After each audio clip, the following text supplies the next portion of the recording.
welcome back to my channel. I feel like it's been so long since I actually sat and talked in front of this camera. Every video I feel like I've uploaded maybe in the last month or so has just been videos and complications of videos I put together and just threw on here because so much has happened in about the last 2 months. For starters, I had broke my laptop. The screen was so messed up. I have a MacBook Air and I grabbed it by like the I thought I had it next to, oh, so my bad. I grabbed it by the actual screen and I was holding it, and I think like it's real sensitive, like the calibration, and all these lines popped up and it was so ugly to the point like I had to go get it sent off and I had to pay for it.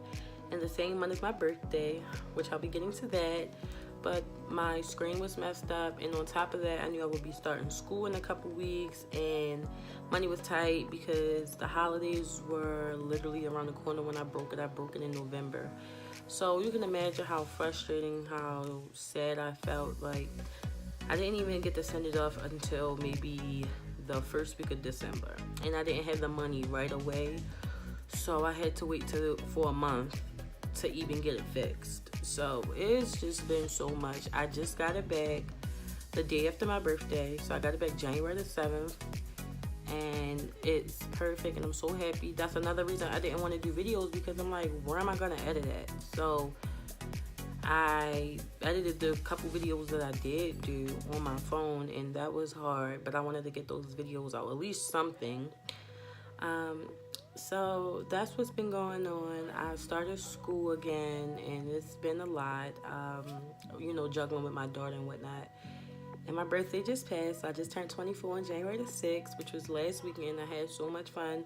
My plans didn't go how I thought they would, but I had fun anyway. I had a lot of fun. And I feel like I'm rambling, and I just really want to jump right into this video. And if you hear any noise in the background, I'm so sorry. Like, I really am. It's my family in the background, and try to ignore them if you can, because I know that when I'm making my videos, I tend to. Okay, so I've been wanting to do this video for some time, but I wanted to, like, you know, be a mom for quite some time before I even touch this topic, because when I first wanted to do it, I was fresh out of a breakup, and my head wasn't in the clear space, and I didn't want to speak on some things with so much negative energy. So I wanted to waste some time and, you know, get acclimated to being a mom, to even talk about it. Even though it was really, really tough in the beginning, I felt like more things would come along and I could have a little bit more experience. So I wanted to wait. And now that it's been a whole year, my daughter is 1, I feel like now is the perfect time to talk about it's all. This is almost probably going to be a TED talk. So grab some popcorn, grab some wine if you can. Make sure you put the little ones down, and let's talk about what we all want to talk about. But for starters, I want to start off by saying being a mom is one of the greatest things I've ever had to experience. No, I feel like things didn't go as planned. I didn't plan on being single. I've been single now for exactly a year and some change. I've been single for a year since December 2018, I meant. For a whole year now. And things have been so hard. Like I said, this is going to be kind of like a TED Talk. I want to kind of do like a series of these videos, but we'll see.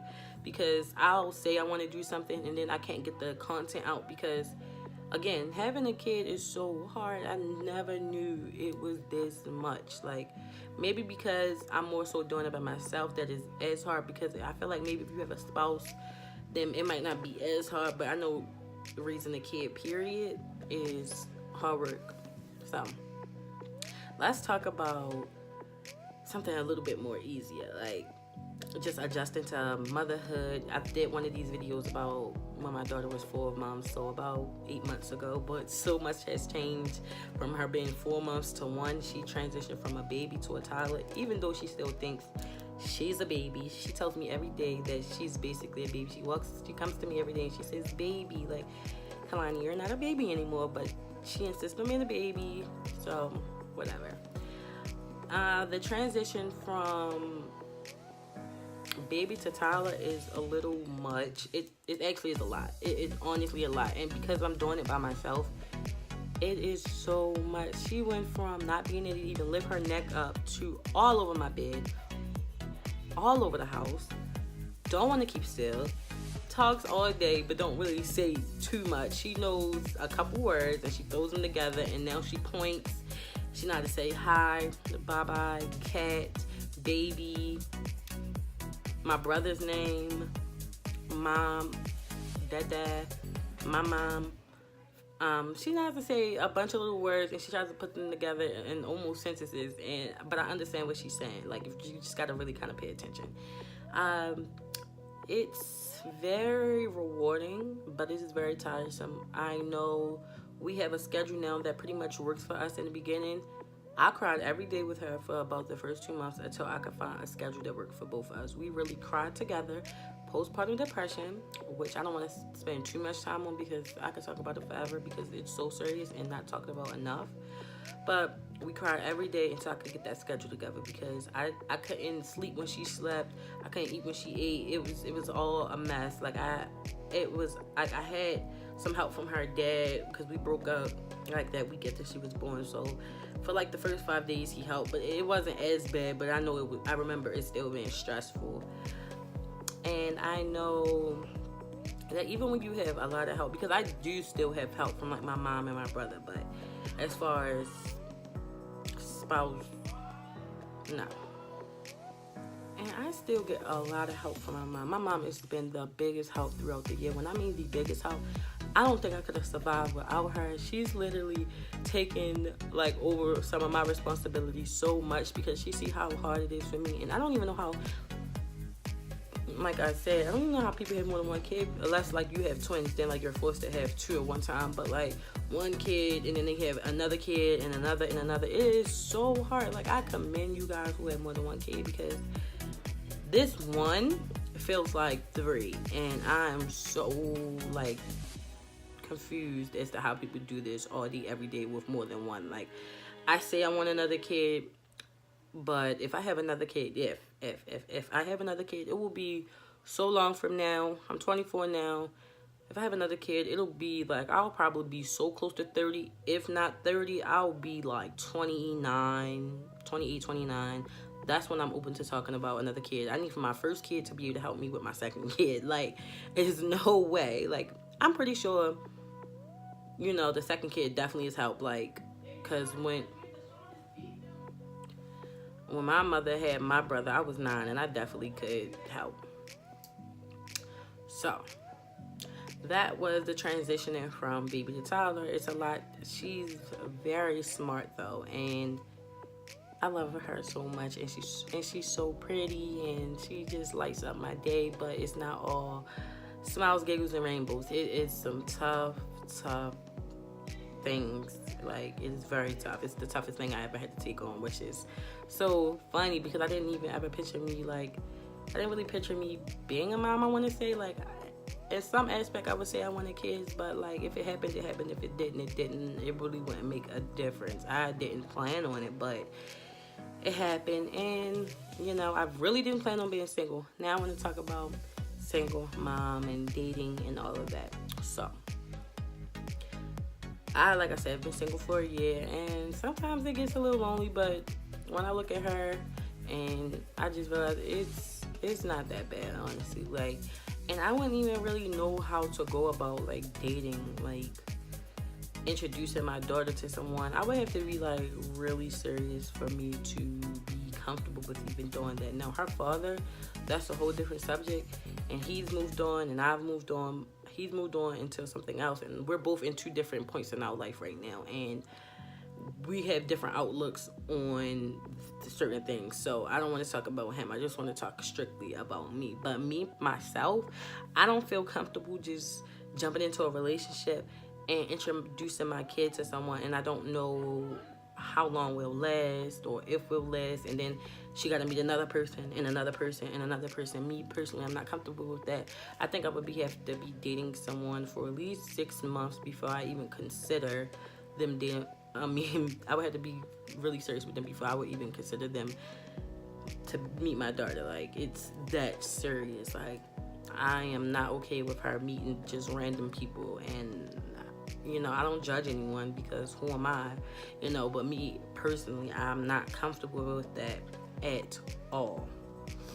Now, of course, I've dealt with guys after the breakup. It's been a whole year. Let's be realistic now. I have met some guys, but dating, no. I would rather stay single than to date some of the guys I've met over the last year.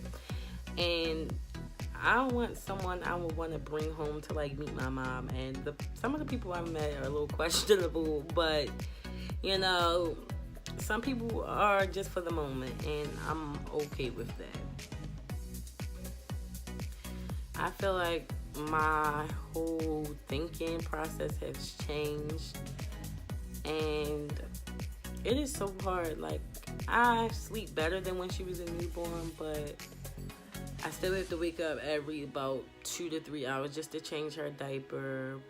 And sometimes she still wants a bottle. It's not as bad like when she was first born, but I still have to give her maybe 2 bottles throughout the night.